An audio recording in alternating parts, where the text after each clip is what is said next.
Sometimes the smallest creature in the room, isn't the weakest, it's just the one waiting to show its teeth. The Galactic Embassy of Zythera had seen many strange guests from Earth. Humans had joined the Galactic Union only 30 years ago, yet their curiosity and chaos had already become legendary among the stars. No other species collected creatures the way humans did: dogs, cats, snakes, parrots, lizards, and things so bizarre that even the Zytheran zoologists couldn't decide whether they were cute or horrifying. But no one expected the incident that happened on the Day of Harmony. A diplomatic gathering attended by the Union's most powerful leaders, including the High Chancellor of Zythera herself. Among the human delegation was a child, Amelia Carter, daughter of the Earth Ambassador. She was 6 years old, small, curious, and terribly bored.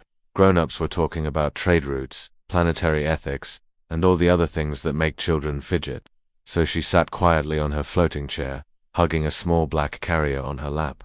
Inside the carrier, something shifted. Something alive. The alien guards noticed it immediately. A faint growl, low and throaty, followed by the soft click of claws against metal. The High Chancellor's translucent eyes narrowed. "Child," she hissed through a translator device. "What is in that container?" Amelia smiled innocently. "My pet, you're..." "What?" Humans bringing pets to galactic summits was strictly forbidden after the incident of the singing frog of Europa. But the child had somehow bypassed every security scan. The carrier didn't register organic life, as if the creature inside didn't exist on the same frequency as normal matter. The guards approached cautiously. The carrier rattled. A deep, guttural sound rolled out of it, so primal that even the diplomats with 4 hearts felt their pulses stutter. "Amelia," whispered her father, "please tell me you didn't bring Mr. Snuggles." The girl's grin widened. "He gets sad when I leave him." Before anyone could react, the carrier door swung open. A wave of cold air swept through the hall. Lights flickered. Every alien in the chamber turned their gaze toward the small, fuzzy creature now padding across the polished crystal floor. It was no larger than a house cat, with dark fur that shimmered like oil and eyes that glowed with shifting colors. Colors not found in any known spectrum. It looked adorable, until it blinked sideways and its mouth opened, revealing 2 rows of teeth that folded like petals. The High Chancellor rose from her seat, trembling by the void. She whispered, "That's not an animal. That's a phase predator." Amelia tilted her head. "His name is Mr. Snuggles. He likes belly rubs." Every diplomat in the room froze. The creature purred, and the lights dimmed to black. A scream echoed through the embassy halls, and when the lights came back on, one of the guards was gone. Only a shadow stain remained where he had stood. Terror has many forms, but the most dangerous one is when it smiles and asks for cuddles. The air in the grand chamber was thick, not with smoke or gas, but fear. Every alien in the room, from the 3-eyed Valexian delegates to the crystalline diplomats of Zorin, stared at the small creature now sitting calmly beside little Amelia's chair. Mr. Snuggles purred again. The sound wasn't like any feline vibration. It was a low, subharmonic hum, something that made the walls tremble at the molecular level. The chandeliers flickered in response, as though the room itself was holding its breath. "Human child," the High Chancellor rasped, keeping her many-jointed fingers steady. "Do you know what that creature is capable of?" Amelia tilted her head, confused. "He's my best friend. He sleeps under my bed. He likes cookies." Across the room, the human ambassador, her father, had turned pale. "Amelia, honey, put the creature back in its carrier now." But Mr. Snuggles stood up first. His fur rippled, as if a breeze moved beneath it. The shadow he cast on the floor began to twist, not following the light, but moving on its own. The alien guards drew their plasma staffs, their hands shaking. Then the creature blinked out of existence. A ripple passed through the air, and reappeared on the chandelier. Every eye turned upward as it crouched there, its glowing gaze sweeping the room like a predator considering which prey to taste first. "Contain it," shouted one of the guards. But before they could move, the chandelier melted into a puddle of glowing metal. The creature dropped down gracefully, landing near Amelia, who clapped her hands in delight. "Good boy, you did the shiny trick." The diplomats recoiled. The High Chancellor was trembling visibly now, her voice strained and brittle. "That is not a boy. That's a voidling, a being born between dimensions. They were thought extinct since the collapse of Yorhal How. How does a human child have one as a pet?" Amelia frowned. "I found him in the forest behind our house. He was cold and hungry." Her father pressed a hand to his forehead, whispering in disbelief. The containment field around Earth's forests wasn't that meant to keep things out? The High Chancellor turned to him sharply. Apparently, it failed. For a long moment, no one moved. The creature had settled again at Amelia's feet, tail flicking slowly.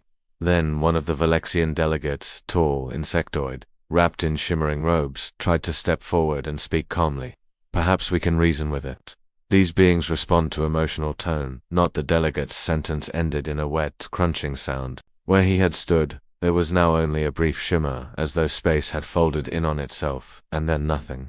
Not even dust. Amelia gasped and scolded, "Mr. Snuggles, that's rude." The creature lowered its head, emitting a sad, low hum, almost like a guilty dog. The High Chancellor whispered to no one in particular, "If this being is truly bonded to a human child, then humanity is far more dangerous than we ever imagined. Power is frightening, but innocence that wields power without knowing it, that terrifies the universe." The entire chamber stood in frozen silence.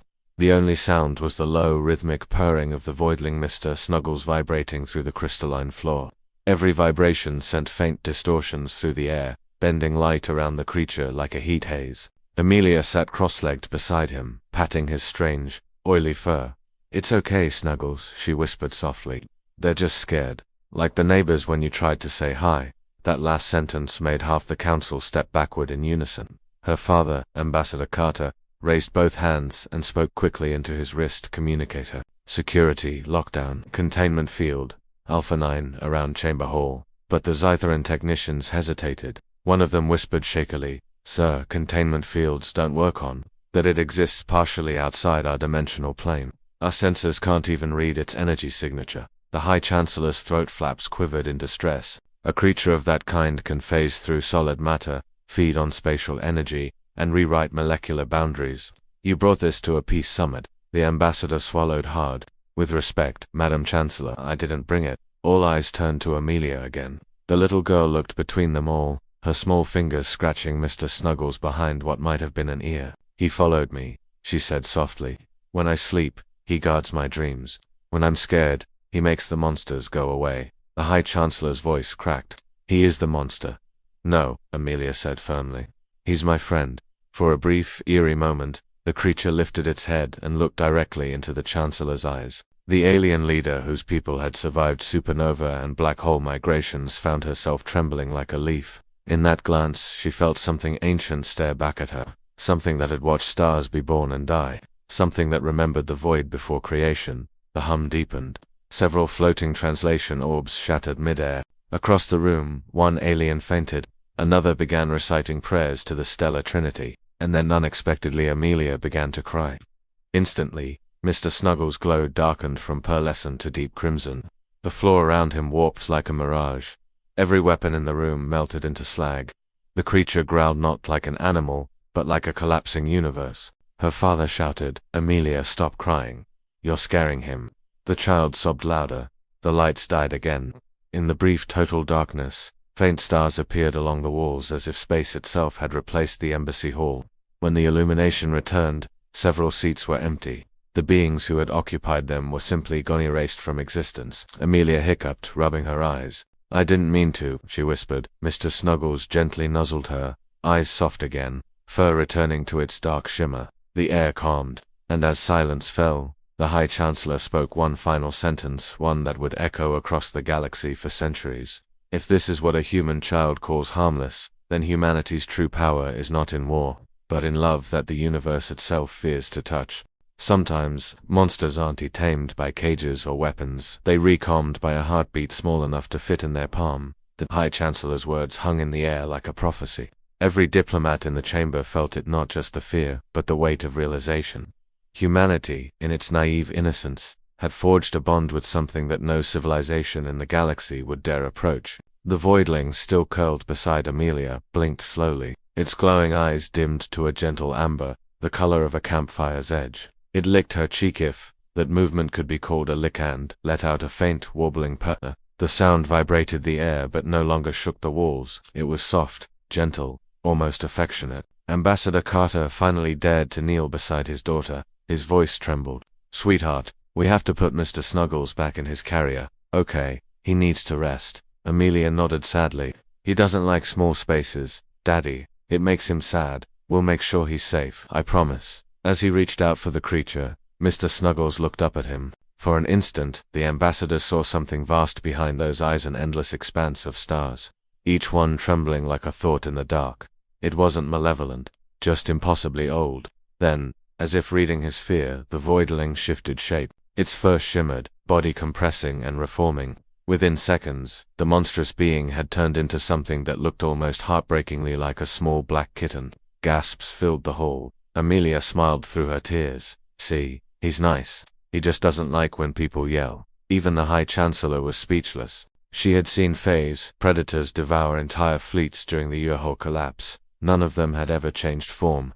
None had shown empathy. None had comforted a crying child. This shouldn't be possible, whispered one of the Valexian scientists. Fays entities don't respond to emotion. They're pure instinct, pure hunger. Then why does it respond to hers? Asked the Chancellor softly. No one had an answer. As the summit descended into cautious murmuring, one of the security drones drifted closer to scan the kitten. The voidling's fur rose slightly, but Amelia placed her hand on its back. It's okay. They're just looking. The drone's light flickered, sensors reading impossible data. Energy signature, undefined. Life state, paradoxical. Entity, classification. The drone exploded in a burst of sparks. Mr. Snuggles yawned. The High Chancellor stood slowly, watching the creature nestle back into the child's arms. It protects her, not out of control, but devotion. Ambassador Carter looked up, voice low. If this thing is truly bound to my daughter, what happens when she grows up? No one answered. But in the silence, Mr. Snuggles looked up at the adult's eyes, narrowing slightly, as though he understood the question. And for a brief moment, every alien in the room felt a pulsar telepathic whisper, too faint to be translated, but strong enough to chill the blood. She is mine, and I am hers. Every empire fears war. But what if the next war is not fought with weapons, but with a child's tears? The telepathic whisper echoed through every mind in the chamber. Some beings fell to their knees. Others clutched their temples as if trying to claw the voice out of their thoughts. Yet the child little Amelia sat calm, petting the creature's soft fur, completely unaware that she had just shaken the psychological foundation of half the galaxy. The High Chancellor steadied herself. Her voice was low, almost reverent, a psychic link, a perfect bond. It's not domination, it's mutual. Ambassador Carter wiped sweat from his brow. You mean it can read her thoughts? Not just read, the Chancellor said grimly. It shares them. Every alien. I turned toward the girl again. Amelia hummed quietly, her small hands tracing circles in Mr. Snuggles' fur. He doesn't like when people are scared, she murmured. He says it tastes bitter. The Chancellor froze. It talks to her. Amelia nodded cheerfully. All the time, he says space is too noisy. Too many sad stars. No translator could process the chill that ran through the room at those words. Suddenly, Mr. Snuggles lifted his head again, ears twitching at something unseen. The chamber lights dimmed once more, not from his power this time, but because something else was happening. From the corner of the hall, a faint distortion shimmered in the air, like a curtain being drawn aside. Dimensional breach, shouted one of the guards. Through the distortion, dozens of shapes began to emerge, shadowy figures with burning eyes, fluid forms that twisted and flickered like smoke in reverse. They were silent, predatory, familiar, phase predators. The Chancellor whispered, "They've come for him." Amelia clutched her pet tightly. "They're bad ones, Daddy. They hurt him before. They want to take him back," her father shouted. "Get behind me." But the floor rippled as if the laws of gravity themselves had grown uncertain. The aliens prepared weapons, forming barriers of energy and plasma. The air itself began to fracture. Then Mr. Snuggles stood. The kitten form dissolved into something magnificent and terrible, a towering silhouette of shifting matter and light, wings of shadow spreading wide. Its eyes were twin suns burning inside a storm. The child didn't flinch. She simply reached up, touched its leg, and whispered, "It's okay. I'm not scared." The voidling turned its massive head toward the invading entities. A single growl rolled through dimensions. Reality shuddered. Every shadow creature froze in midair, then folded inward, collapsing into points of nothingness, erased from existence as if they had never been.